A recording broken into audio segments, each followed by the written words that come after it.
Okej, ndërkohë Eni ka pasur edhe sërish ka vjuar procesi pri dosjes plumbiare apo jo, çfarë ka ndodhur në seancën e sotme?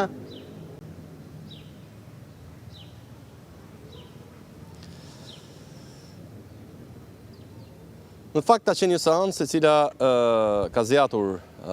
pak minuta, është shtyrë sërish, dihet që procesi plumbiar ka qenë një proces i shoqëruar me tensione ku personat e akuzuar i janë kundërvënë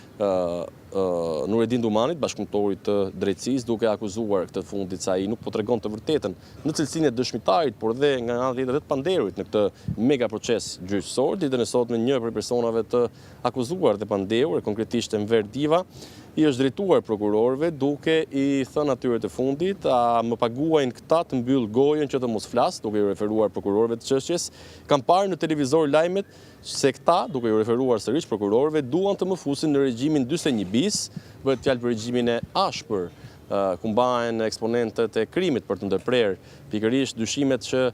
autoritetet kanë se ata mbajnë bashkëpunim me botën e jashtme, dhe nga ana tjetër prokurorët janë përgjigjur këtij të panderurit se nuk kemi çuar asnjë kërkesë të tillë. Ne përpiqemi të mos shohim shumë televizor, janë shprehur madje prokurorët në seancën e sotme, dhe nga ana tjetër ata janë shprehur se do ta verifikojnë pretendimin tuaj dhe më pas i kanë dhënë edhe një përgjigje ku nuk ka asgjë të vërtetë sipas tyre, ku për këtë panderur nuk është kërkuar futja e Enver Divës në regjimin e posaçëm 41 bis. Më tej ka qenë radha e avokatit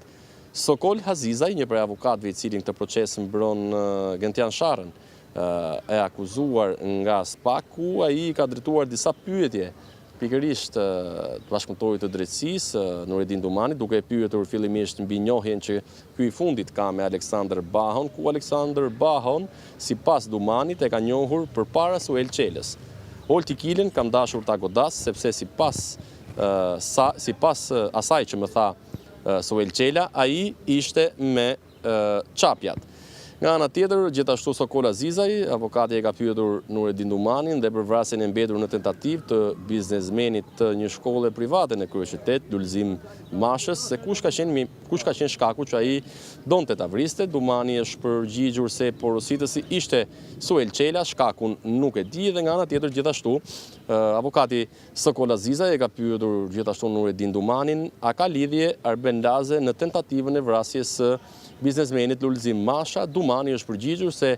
Arben Laze,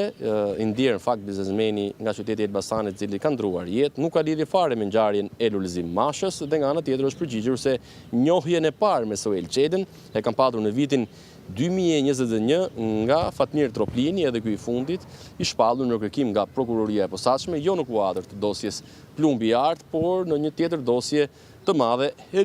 hetimore, ku pas zbulimit të komunikimeve në aplikacionin Sky u